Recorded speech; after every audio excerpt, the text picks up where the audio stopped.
Ucayali y San Martín. Y pasa también un problema fuerte en la carretera central, que es el tema de los peajes. Y señor primer ministro, ya en las sesiones pasadas, cuando tuve la reunión como representante de mi bancada, decíamos que se pronuncia referente a los peajes. Claro que sí, se ha pronunciado, que van a revisar los contratos de concesión, pero tenemos un ministro de Economía que obedece posiblemente a otros intereses económicos que dice no se puede tocar los contratos de concesión. La gerencia de concesiones del Ministerio de Transportes y Comunicaciones tiene las herramientas técnicas y legales para que ustedes puedan tomar una mejor decisión. Sin pasar de lado también la parte de educación vial. Esperamos que unos empresarios exitosos o que alguien, un político, o como el día de hoy, una persona ligada a la farándula y al espectáculo, recién pueda tener un accidente de tránsito para pensar nuevamente qué estamos haciendo en seguridad y prevención por accidente de tránsito. No se ha mostrado ninguna actitud por parte de este poder del Estado para que la educación en seguridad vial sea una política de Estado. Por otro lado, también, presidente, a través de su presidencia, señor presidente del Consejo de Ministros, hay una deuda fuerte que tiene el Estado peruano con el sector magisterial. Y se trata de la deuda social que se tiene con los maestros a nivel nacional. Tiene que ser una prioridad. Si se dan el gusto de gastar miles y millones de soles en consultoría, en publicidad, ¿por qué no también asignar recursos? Culmine, congresista. De 400, 600 millones de soles para poder pagar una deuda social que exigen los maestros porque han sido vulnerados sus derechos y muchas veces están esperando el pronunciamiento del Poder Judicial o que pueda haber una norma legal. Si es que hay que dar una norma legal desde el Congreso de la República, con mucho gusto, para hacer de justicia para el sector de educación. Muchas gracias, presidente. Gracias, congresista Aguilar. Wilmer Aguilar, 3 minutos.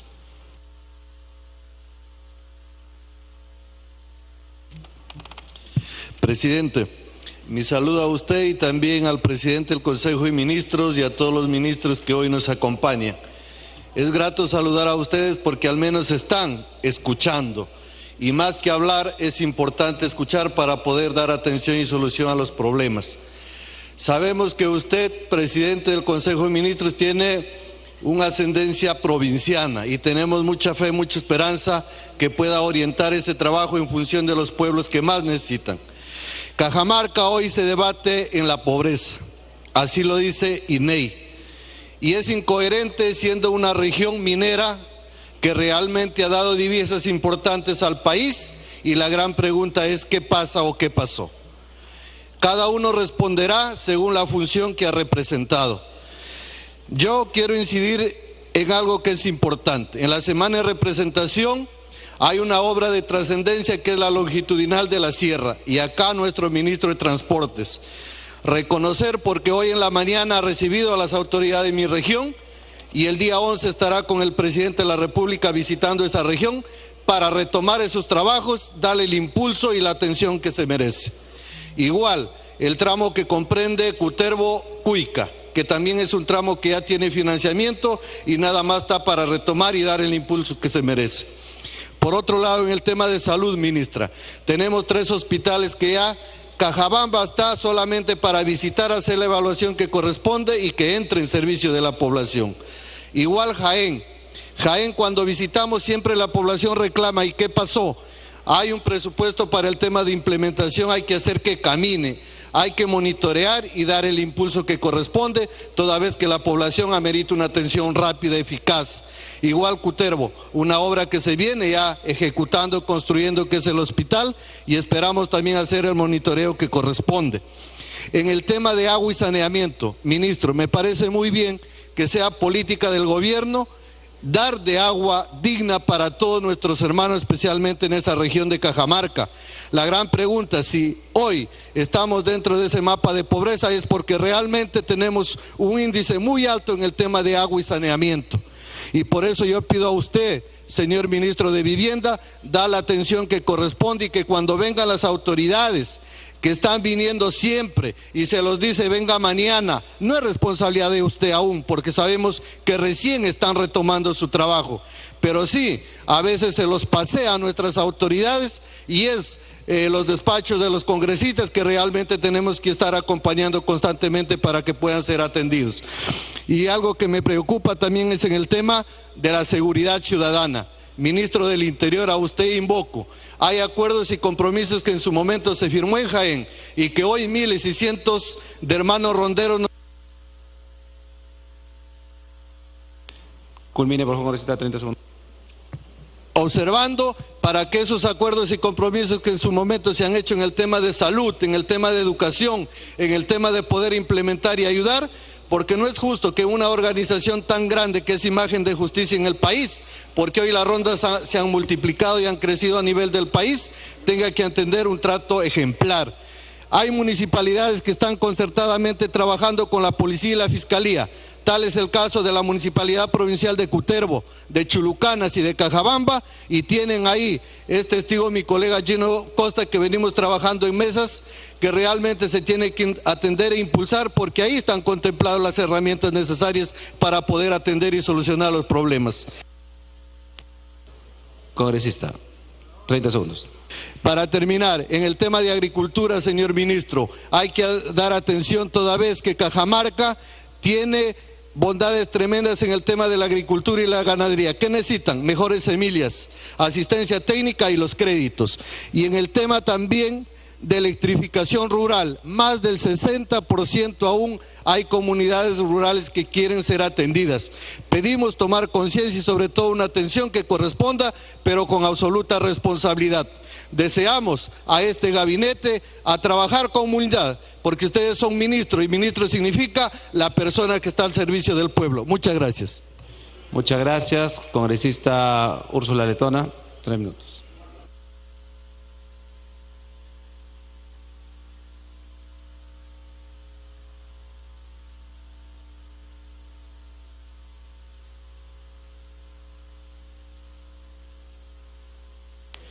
Congresista Letona, es que no es su escaño.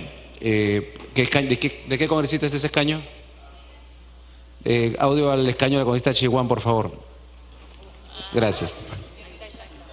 Gracias, presidente. Presidente, saludar por su intermedio al Premier y a cada uno de los ministros que nos acompañan. Presidente, he escuchado con muchísima atención la disertación del Premier, que nos ha venido a hablar de reformas institucionales, aquellas que nuestro país merece y requiere.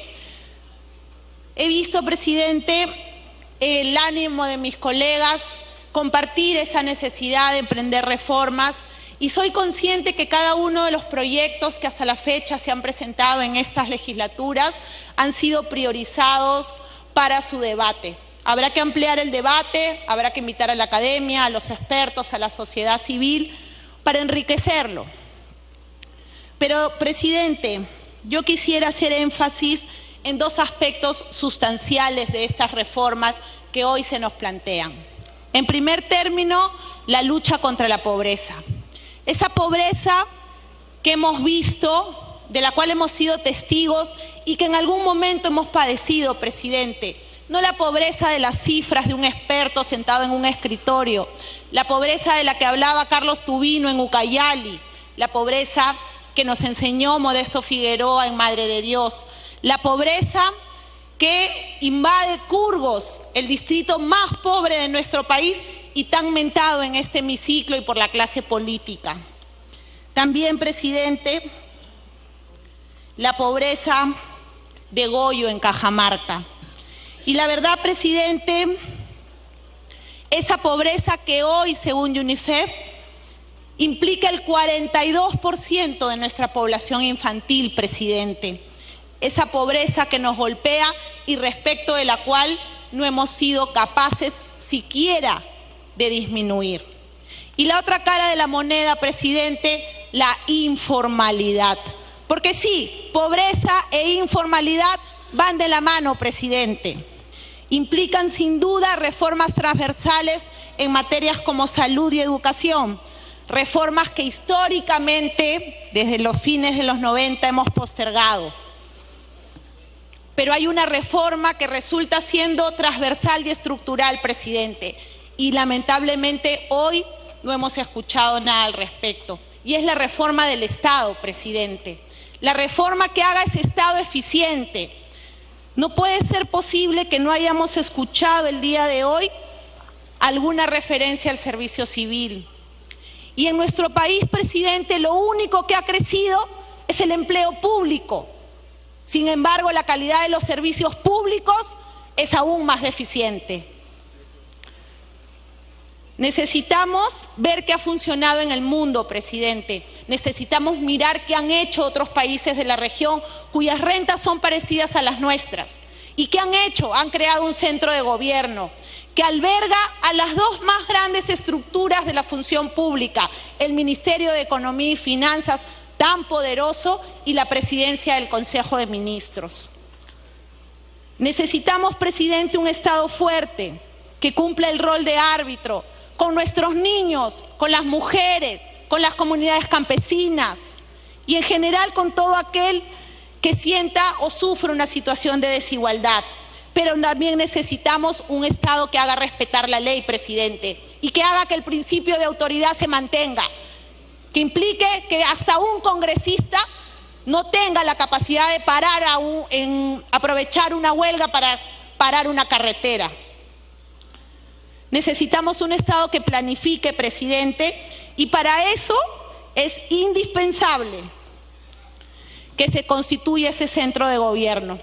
Pero además es indispensable que apliquemos una política agresiva de medición y corrección de las políticas públicas. Hemos visto en la anemia que hay micronutrientes, que hay presupuesto, que hay incapacidad de gasto, que hay incapacidad de distribución.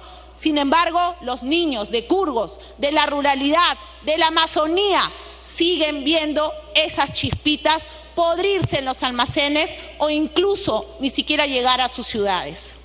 Finalmente, presidente, también he escuchado referencias a fallas en el modelo o al fracaso del modelo económico. Y yo... Culmine, por favor. Gracias, presidente. Me quiero referir a este tema para recordarle a los jóvenes que ese modelo de la izquierda que nos gobernó en algún momento trajo cifras escandalosas de pobreza y de subdesarrollo. El modelo actual que propugna la Constitución nos trajo desarrollo. Hay que corregirlo, sí. Hay que evitar, señor presidente, y al premier por su intermedio, que el presupuesto público obedezca a repartijas de un gobierno corrupto y de un grupo de congresistas que creyeron que llenarse los bolsillos es asignar el presupuesto. El presupuesto público tiene que obedecer a criterios técnicos como el mapa de pobreza, como el cierre de la brecha de infraestructura, y no un grupito de corruptos que pensó levantarse el país. Gracias.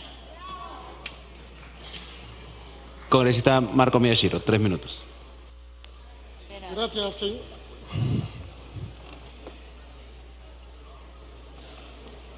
Gracias, señor presidente. Y a través suyo un saludo respetuoso al señor presidente del Consejo de Ministros y a las damas y caballeros ministros de Estado. En mis 35 años de servicio policial aprendí a hacer de la espera un arte y de la paciencia una virtud. Y por fin tengo la oportunidad de hacer uso de la palabra. También aprendí que aquellos que no aprenden de la historia están condenados a repetir los mismos errores. Y esto lo digo en referencia a la página 23, donde nuevamente se menciona Barrio Seguro. Y es que el 12 de septiembre de 2017, con ocasión de la exposición para el voto de investidura del gabinete Arauz, se dieron las siguientes cifras, y están registradas, y lo escucharon todos los señores y damas congresistas.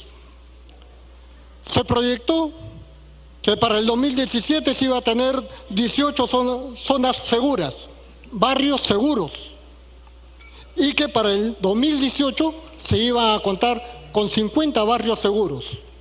Yo preguntaría, desde julio del 2016 hasta mayo del 2018 son 22 meses de gestión del ministro del Interior.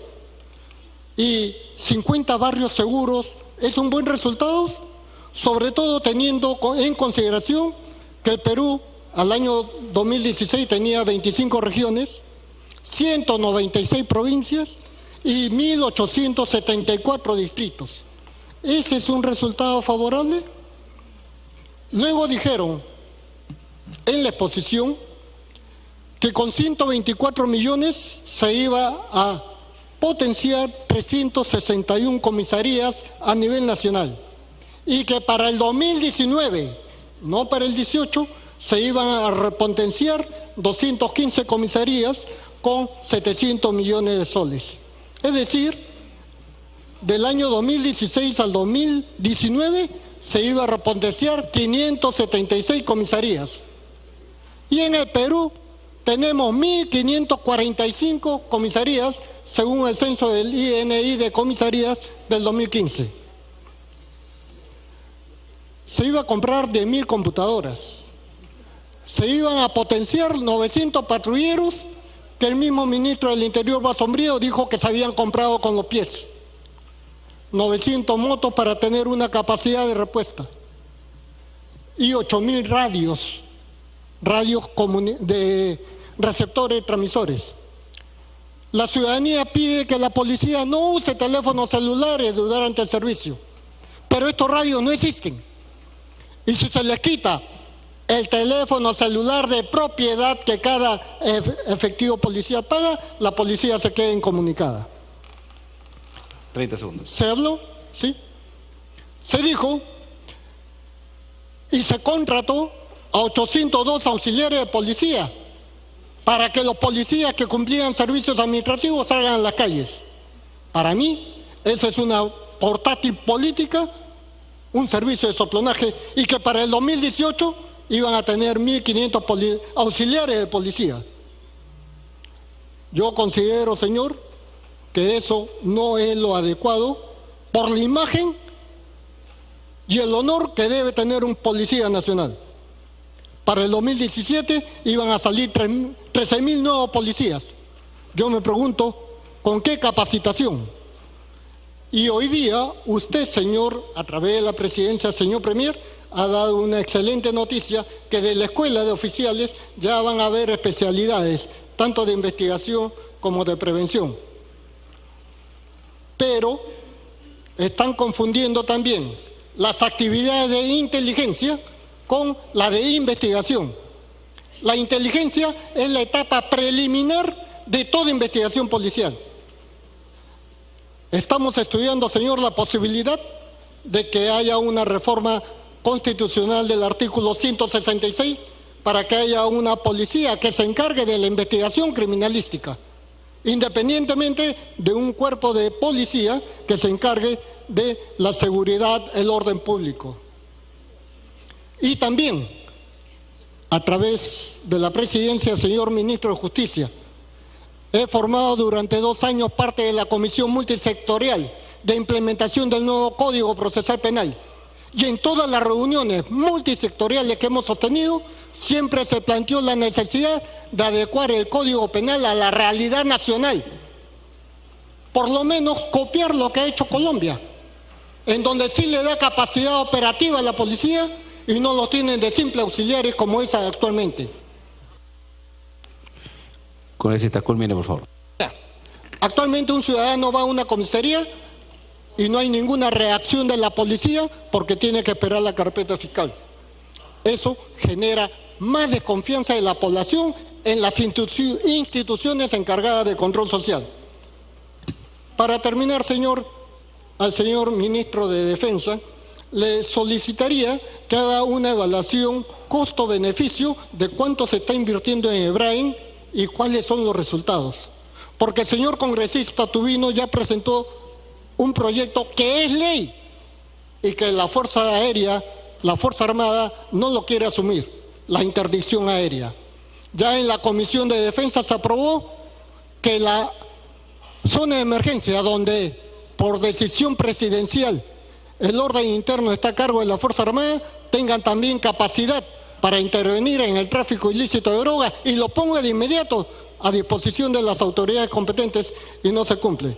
40 toneladas en 2 años y medio no es nada en la lucha contra el tráfico ilícito de drogas, porque no solamente se está dando en Hebrain, sino también se ha extendido a la zona de Nororiente y a la zona de Puerto Maldonado.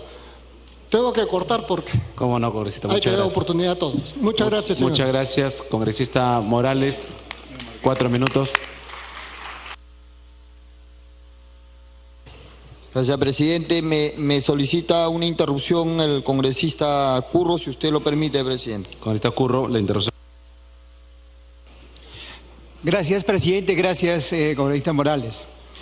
Es lamentable la situación de hombres y mujeres que dieron la mejor parte de su vida a formar generaciones, a producir riquezas, a servir al Estado. Me refiero a miles de pensionistas. Y por eso exigimos al Estado reforma pensionaria, porque nadie puede vivir con un promedio entre 250 a 700 nuevos soles. Es la democracia en que vivimos. Señor Premier, primero somos los seres humanos, los niños y los ancianos, como también los agricultores que viven en su ganado y su agricultura. Somos los peruanos primero y no las empresas transnacionales. Muchas gracias. Congresista Morales. Gracias, presidente.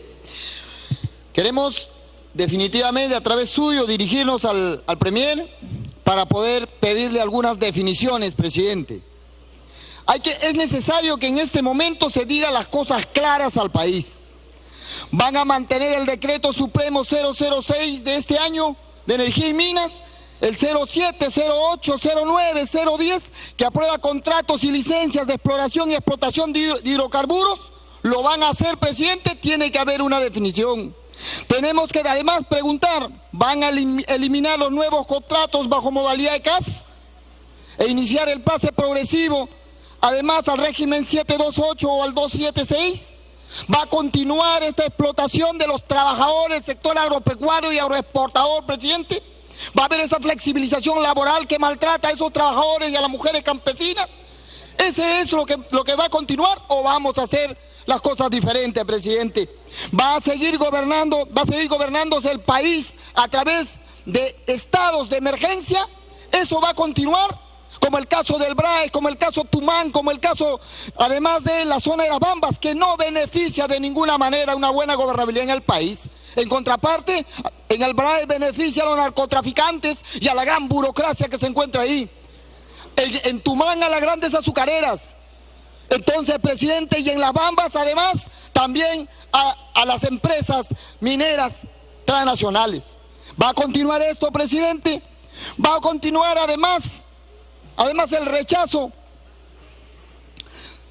de potenciar la pequeña agricultura, o vamos a dar un enfoque de desarrollo nacional en ese tema y ponemos mucho más ahínco al desarrollo de la pequeña agricultura que termina siendo, que alimenta al 70% del país?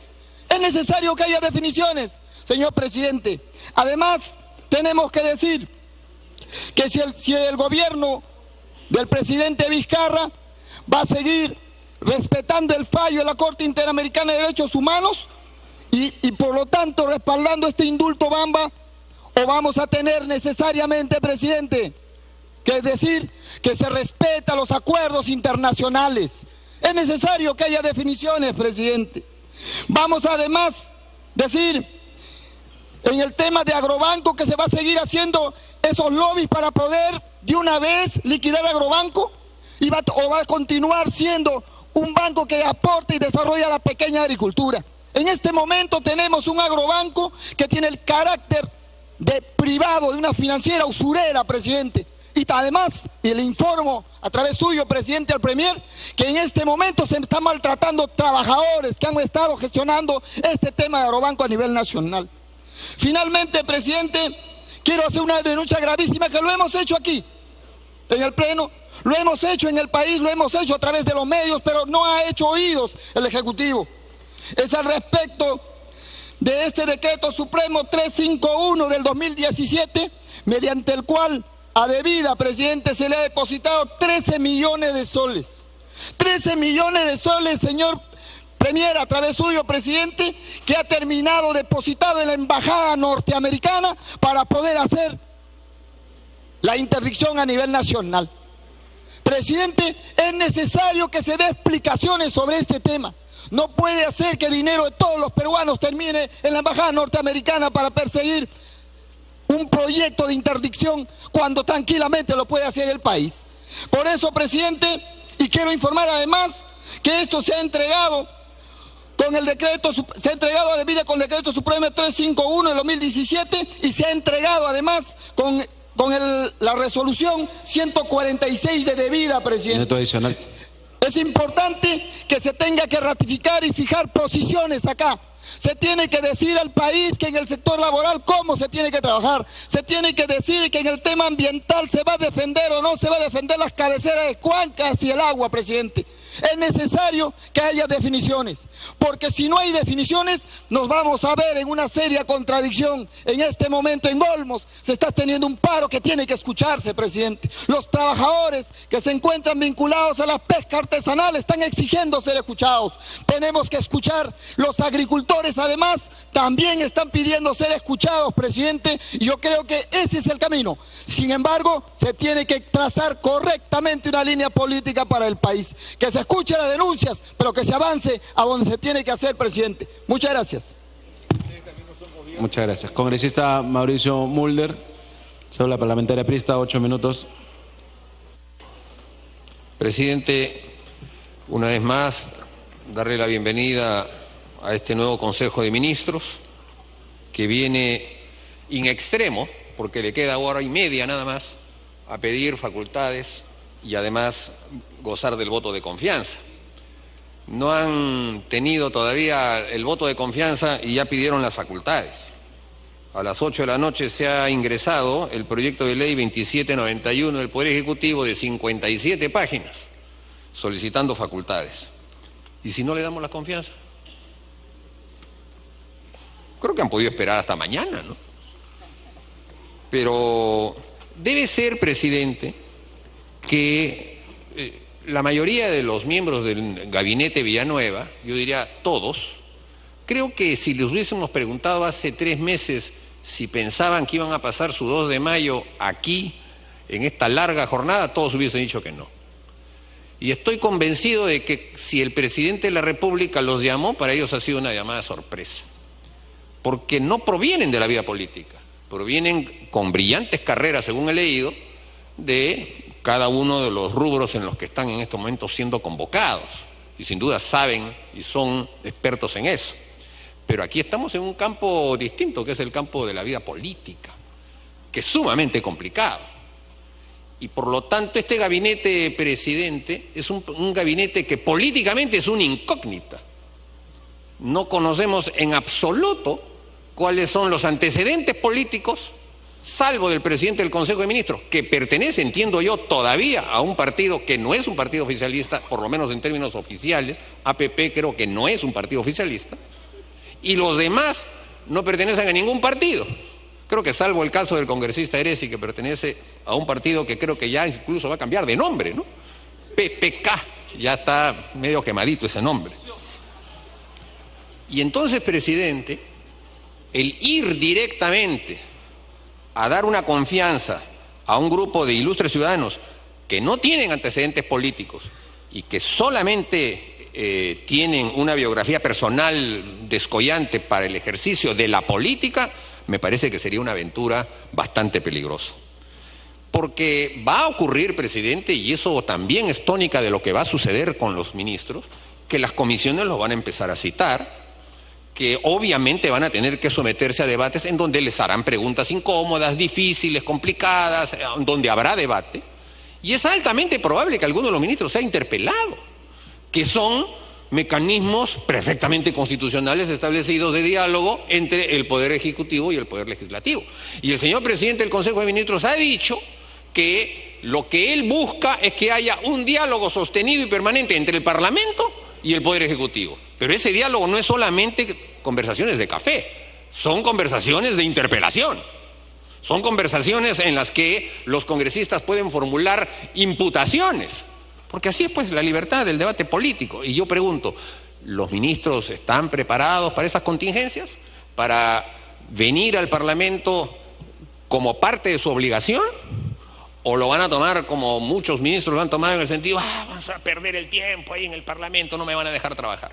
Recuerdo que el congresista Bruce decía, los ministros se la pasan más en el Parlamento que en su despacho. Bueno, pues es parte de la chamba estar en el Parlamento. Es parte. Y entonces, presidente, creo que lo primero que van a tener que hacer es venir a plantear lo que está aquí planteado como pedido de facultades, venir a plantearlo como proyecto de ley. Yo creo que el Parlamento, presidente, está haciendo, sin duda alguna, una muestra de confianza a un gabinete de personas que no conocemos, votando a favor de la confianza. Y probablemente, presidente, vayan a recibir la confianza más unánime que haya podido haber en los últimos tiempos. Porque no he escuchado casi a ningún parlamentario decir que va a votar en contra de la confianza. Entonces van a tener una alta confianza. Pero eso no significa que el Parlamento deba renunciar a sus prerrogativas para que sea el Ejecutivo el que legisle y por lo tanto entonces nos quedemos de brazos cruzados, porque allí ya no hay diálogo, pues. Ahí simplemente nos quedamos esperando a que ustedes legislen en 60 días y no hablen nada con el Parlamento, sino cuando el Parlamento les responda al analizar cada uno de los decretos legislativos. Y entonces no es diálogo eso, pues. Eso significa que el Poder Ejecutivo no confía en el Parlamento.